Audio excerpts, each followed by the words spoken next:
What's up? This is Tom Fromling from TwinsDaily.com, and we are going to do a 3 up, 3 down for spring training. Yes, spring training stats don't matter all that much. Yes, it's only been 13 games, but hey, we've got some new information to work with.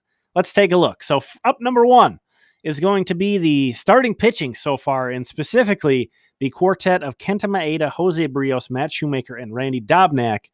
Wow, lights out 21 2/3 innings from that group. Just 10 hits allowed, just 1 earned run, and 1 walk, which is amazing, with 25 strikeouts. Those 4 guys have walked 1 batter over 21 2/3 innings, and they have 25 strikeouts combined. Absolutely just mind-blowing how good those 4 have been so far in spring. So that's definitely a positive. Up number 2 is, I would put it as depth outfielders is how I'm going to word this, but basically Kyle Garlick and Keon Broxton. With Eddie Rosario gone, there are no shortages of guys who might replace him in left field. It might be Kirilloff, it might be Cave, it might be Rooker, maybe a combination of those guys. But it's nice to see there's also some additional guys emerging and showing some things here early in spring, and Kyle Garlick, who is on the 40-man roster, and Keon Broxton, who is not. Those 2 guys are 1-2 in total bases for the Twins so far this spring. They both have an OPS over 1,200. And then just speaking about position player depth, I don't think we'll see Astudillo much in the outfield, if at all, but he's also hitting. So it's nice to see, maybe the guys who spring training stats matter for the most are kind of bench guys trying to make the team like that. So good to see those guys performing. Up number 3, kind of speaking along those same lines, bullpen depth. And there's a trio of guys who are looking really good. And that's been kind of a concern of mine coming into the season. I felt like, it's just so easy to get a bullpen contributor or veteran. You can get those guys for $2-3 million on a 1-year deal. It just seemed kind of like that might be the obvious one more addition for the Twins going into this season. However, they certainly added a number of interesting guys on minor league deals or guys who they picked up as waiver claims and then snuck through waivers. But 3 guys looking really good so far this spring are Derek Law, Ian Hamilton, and Luke Farrell. Derek Law is the guy who has the most MLB experience out of that trio, but those 3 have combined for 8 shutout innings of 3 hit ball, just 2 walks and 12 strikeouts. So again, 8 innings between those 3 guys, just 3 hits, no earned runs, 2 walks, 12 strikeouts. Derek Law, Ian Hamilton, and Luke Farrell. There's always injuries. I don't know that if we were to project the opening day roster right now, there's a spot for one of those guys. It's hard to say. But, if somebody goes down in between now and opening day, chances are pretty good that one of those guys is going to have a shot at getting added to the 40-man roster and then making the opening day roster. So looking for those guys to keep it up. 3 down now. Again, we're going to throw this out there with sort of the caveat that it's spring training. My first down, though, however, is there's been no J.A. Happ yet. He is set to make his spring debut with the Twins on Monday, so that's encouraging. Andrelton Simmons, speaking of new Twins debuting, he debuted just this past Friday, so it's been great to see him get at it. Both those guys, veteran guys, J-Happ's 38 years old. Maybe this delay will be sort of a blessing in disguise. However, it is because he's been recovering from COVID. We'll see how that kind of impacts his ramping up. But it's kind of unfortunate. I think, he's coming in at a 1-year, $8 million deal. I think he's basically guaranteed a rotation spot.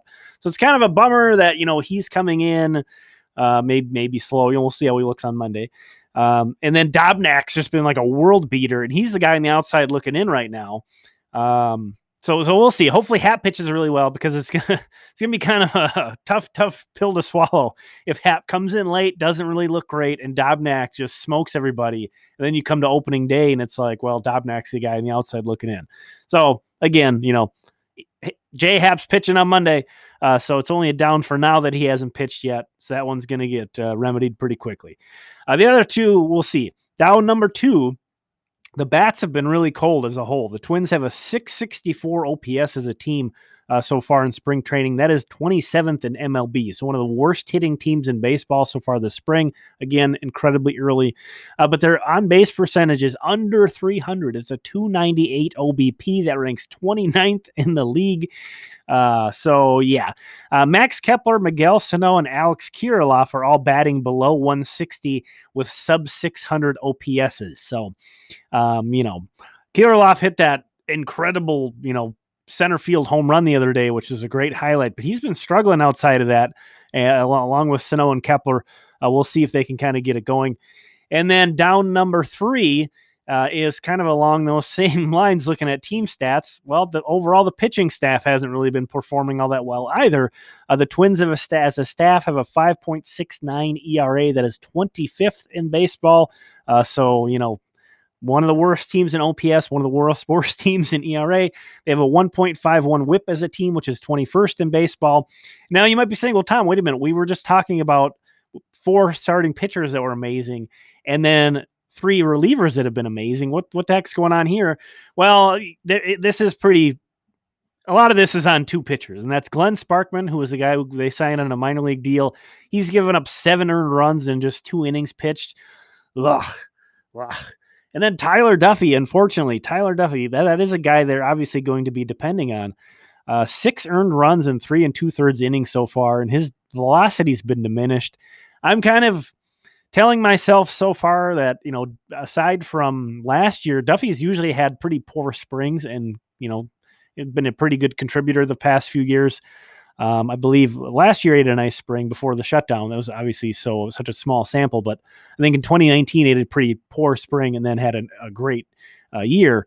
So hopefully he's just ramping up and everything's going to be okay. But I would say if there's one, kind of legit takeaway that I am concerned about, with the caveat of it's only spring training, it's still early in spring training, it would be Tyler Duffy. Just the combination of his performance with his average fastball velocity being 89-90. Again, 6 earned runs in 3 2/3 innings pitched so far for Duffy. So maybe if there's one guy to be a little concerned about, that might be it. So we'll see. Again, still early, still just spring training. Nothing to be concerned about. A lot of positives coming out in those 3 ups, but this feature is all about balance. We're going to take a look at some positive things. We take a look at some negative things. So thanks for checking this out. This has been Tom. Let me know, what are your biggest takeaways from spring training? Who are guys who have impressed you?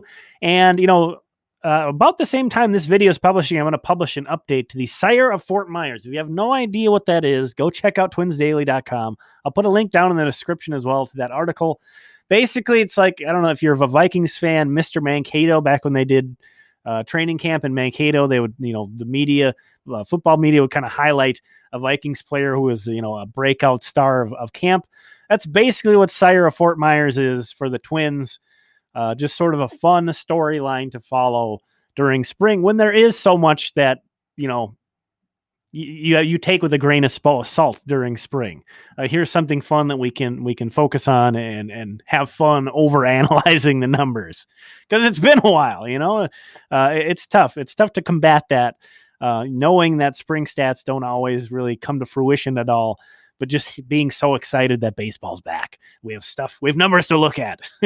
So thanks for checking this out. We're going to talk again soon.